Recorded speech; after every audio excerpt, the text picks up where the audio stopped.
Welcome back, everyone. We're taking a deep dive today into data that is really crucial for getting a grasp on India's economic landscape. Yeah, It's the latest household consumption expenditure survey. HCES. Yep, the HCES, exactly. hmm Straight from 2023-24, the newest stuff. And this is particularly relevant, I think, for those of you getting ready for the UPSC exams. Oh, absolutely. This data is key for anyone who really wants to understand the ins and outs of economic development. Yep. Social welfare, the kind of bread and butter issues that always seem to crop up on those exams. Exactly. This is not just, numbers in a spreadsheet. This is a peek into how people all across India are actually living, Yeah. spending their money, and Yeah. what are they choosing to prioritize. And some of the findings, I have to say, are pretty surprising. Yeah. We're seeing food costs going up. There are hints that maybe the gap between the rich and the poor is actually shrinking, at least when we're talking about spending. And we'll even get into how where you live in India can have a big impact, a huge impact, really, on your monthly budget. Yeah, it's fascinating, isn't it, how this data can really challenge some of the assumptions we have about the Indian economy. It really does. But before we jump into all the specifics, maybe we should take a step back for a second Okay. and just explain, what is this HCES for anyone who might not be familiar? Yeah, good point. It's easy to get lost in the weeds if you don't really know what these numbers represent. Exactly. So the HCES, it's basically this huge survey. Okay. It's run by the Ministry of Statistics and Program Implementation, and they do it every few years. Okay. And what it does is it tracks how households all over India are spending their money, everything from food and housing to education to healthcare. It's like looking into the shopping carts of millions of families. Yeah, You get a sense of what they're focused on, what are their priorities, what are they struggling with. exactly. And all this information, it's not just for us data nerds. It actually gets used for some pretty important stuff. Oh, yeah? It helps us measure how well the economy is doing, tracks poverty and inequality trends. It even plays a role in figuring out the consumer price index. Right. The thing that tells us how much inflation is eating away at our rupees. Yeah, so it's not just data for data's sake. Nope. This has actual real-world consequences for how policies are made Yeah. and for just understanding what's happening on the ground, economically speaking. So let's dig into some of the interesting details. Let's do it. One of the things that really stood out to me was that rural and urban households both are spending a bigger chunk of their income on food compared to last year. And this surprised me. I thought, incomes are going up. I figured we'd see people spending less proportionally on food. Yeah, that was a long-term trend, and it makes sense, right? Right. Logically, as people get wealthier, they don't need to spend as much of their income on just putting food on the table. Right. But this data is showing us kind of a reversal of that trend. And the most likely culprit here is rising food prices, Oh, yeah. which we've all been feeling, right? Of course, yeah. And it's important to remember that these numbers are nominal. They haven't been adjusted for inflation. So that price increase, it hits even harder. Yeah, that makes sense. So Right. it's not necessarily that people are suddenly buying way more food. It's just that the food itself is costing more. Exactly. What about specific food categories, though? Is it just like basic staples that are getting more expensive? Well, cereals have gone up a bit, but the real jump is in beverages and processed foods. Oh, wow. It looks like those are eating up a larger part of people's budgets. Well, I wonder if that shift towards more processed foods, maybe it has to do with lifestyle changes, or maybe just there's more advertising for those things now. That's a great question, and that's something that would be really interesting to investigate further. Unfortunately, this is just preliminary data. We don't have the whole picture yet. The full report is due out next year, but I'll be very curious to see what it reveals about those potential links. For sure, for sure. But even with this early data, I think we could start to see how these trends, they could have some real effects Oh, yeah, on household budgets, even on overall well-being, absolutely. especially if families are having to make cut back on other essentials to afford their groceries. Absolutely. It highlights how important it is to look at this data, not just as numbers, but as reflections of the real choices people are making Right. and the challenges that they're facing all across India. And this is exactly the kind of analysis, I think, that can really make your UPSC answers shine. Demonstrating that you can connect the dots between economic trends and their social impact. I completely agree. Now, another thing that caught my eye was that the gap between rural and urban spending is shrinking. Oh, yeah. Interesting. I know we've been seeing this trend of rural incomes going up, so I was really curious to see how that's showing up in this data. Yeah, the difference in average monthly spending between rural and urban households, it is getting smaller. Right. But it's important to remember the difference is still pretty big. Rural households are spending on average about 69.7% of what their urban counterparts are spending. Okay, so while it's good to see we're moving towards more equality, Yeah, there's definitely a long way to go still. exactly. And this raises another big question. Is this narrowing gap, is it mainly driven by rural incomes going up? Or is it urban spending slowing down? Right. Or maybe it's a little of both. Yeah, that's where it gets really interesting. Yeah. To unpack that, we'd have to think about so many things. Migration patterns, government policies for rural areas, differences in access to resources and infrastructure. You've got it. You hit on all the key points there. Yeah. It's easy to look at data like this and want to jump to simple conclusions. Yeah. But the reality is much more complicated, and that's what makes it so fascinating. For anyone who really wants to understand how the Indian economy works, whether you're studying for the UPSC or just curious about the world around us. It's true. This data is like a jumping off point for so much more exploration. Yeah. It raises so many questions that we'll need to look into further. Definitely. And speaking of digging deeper, let's move on to one of the most interesting and maybe even surprising findings in this report. Okay. This one has to do with how spending patterns are changing across different income groups. And it's not quite what you might expect. The data actually shows that the richest 5% of households, they're spending less than they were last year. Wow. Whereas the poorest 5%, they're spending quite a bit more. Now, hold on a second. That seems backwards. Wouldn't you expect, the rich to be getting richer and spending more? That's what most people would assume. Right. But remember, we're just looking at spending here, not income. There are a few different reasons why the wealthiest households might be spending less. Maybe they're saving more or investing their money differently, or maybe their spending habits are changing in ways that don't really show up in a survey like this. So instead of buying another luxury car, maybe they're investing in art Exactly. or donating to charities, things that don't necessarily appear in a normal spending survey. Precisely. It reminds us that even though economic data is valuable, it doesn't always tell the whole story. We need to look at social and behavioral factors as well. Right, right. And on the other side of that, the poorest households spending more, that could mean a few things. Maybe it's a sign that the government programs for poverty are having an effect. Yeah. Maybe there's better access to credit, allowing them to spend more. Or maybe it's just that rising prices are hitting them hardest. Could be. So they have to spend more on basic things just to get by.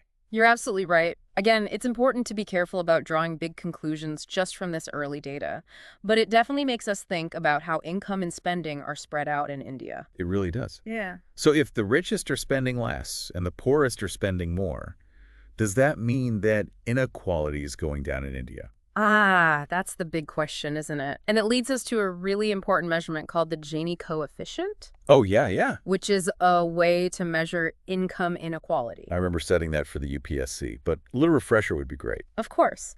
So the Gini coefficient, it runs from 0 to 1, Okay. with 0 meaning everyone has exactly the same income. Perfect equality. Right. And 1 meaning one person has all the wealth. Perfect inequality. Okay. So in this case, the Gini coefficient actually went down for both rural and urban households in this latest HCES data. So is India becoming a more equal society when it comes to money?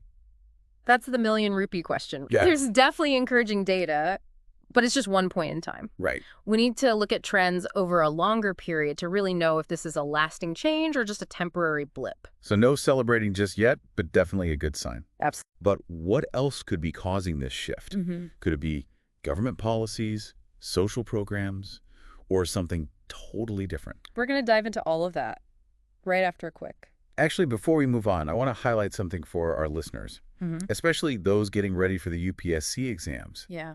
This whole discussion about the Gini coefficient, the details of spending versus income, the possible reasons behind these trends, this is the type of deep analysis that examiners are looking for. Absolutely.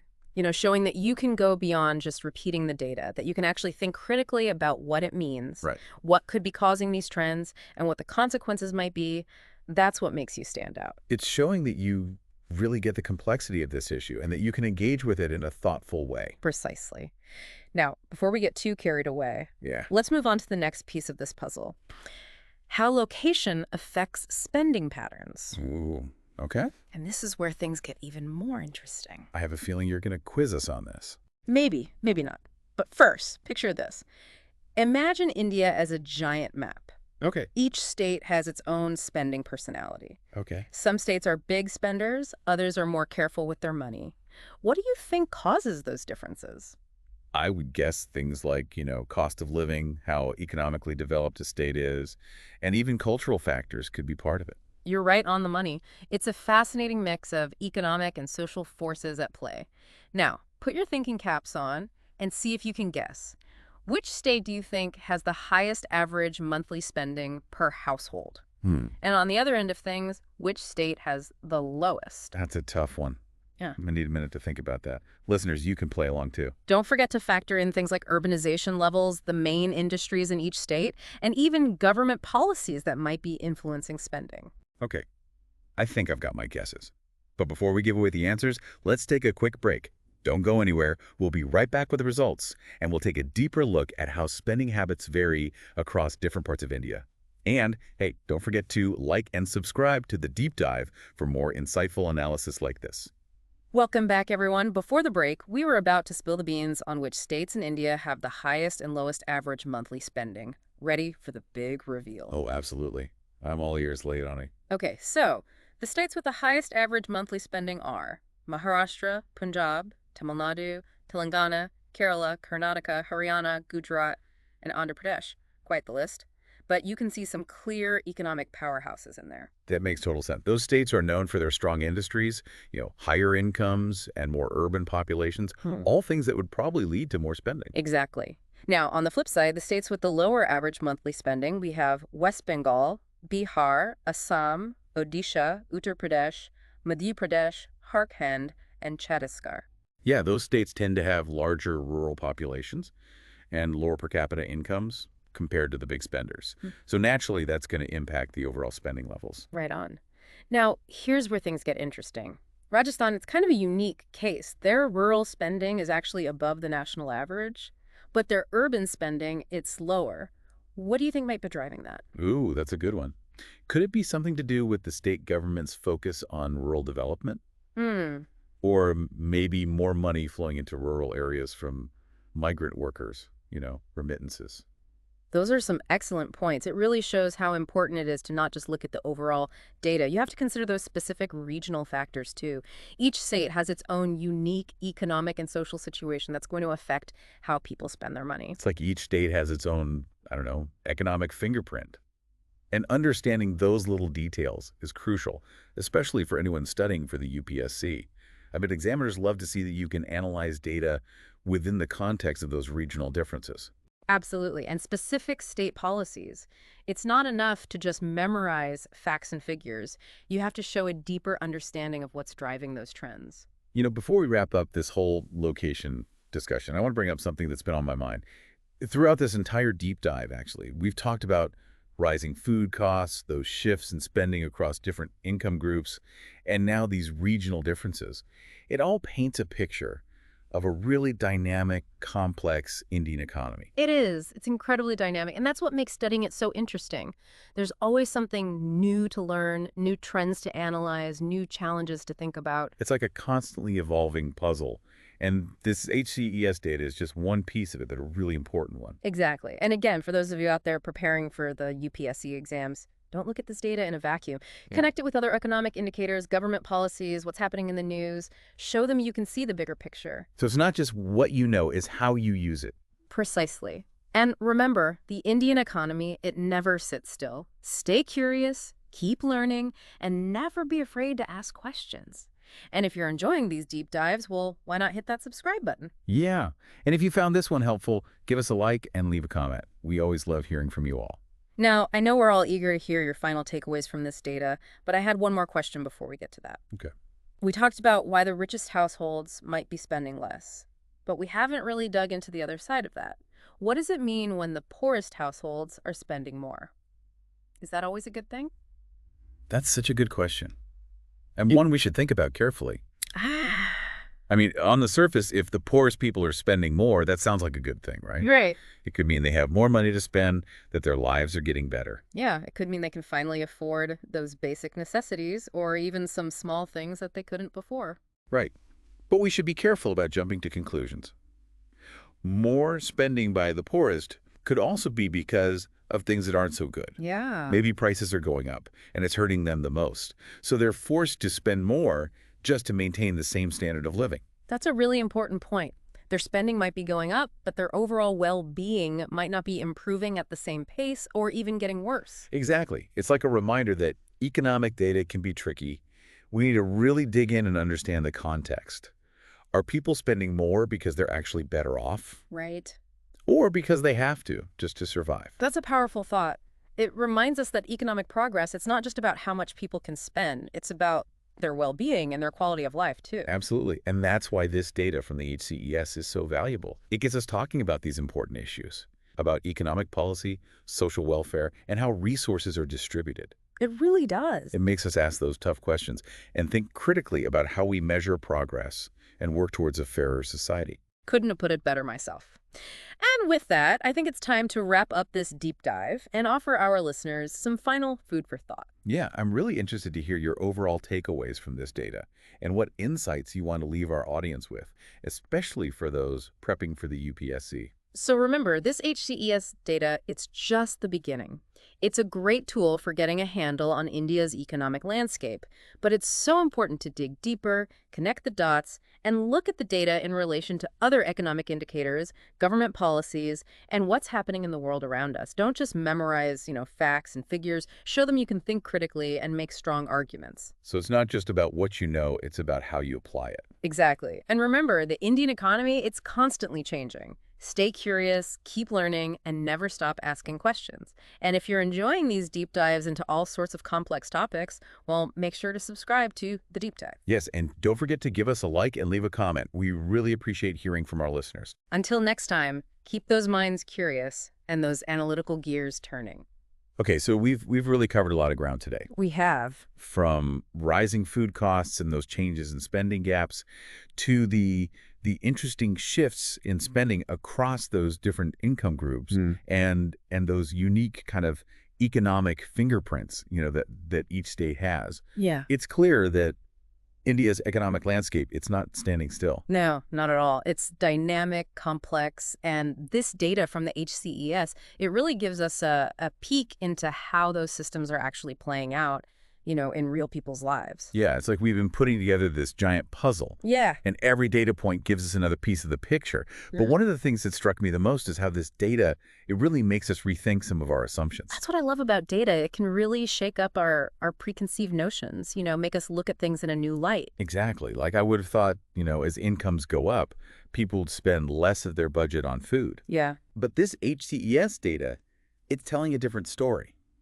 Probably because of those rising food prices. Right, right. It shows us that economic trends, they're not always straightforward, and sometimes they don't go the way we expect.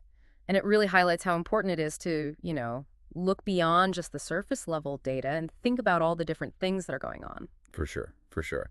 And speaking of all those different factors, I think it's worth pointing out, especially for our UPSC folks out there, how this data connects to those bigger economic concepts and policies. Absolutely. Like when we were talking about that shrinking gap between rural and urban spending, Right. we talked about some of those government initiatives, right? Like Right. MGN, REGIA, and PM Kisan, which are aimed at raising rural incomes and providing those safety nets.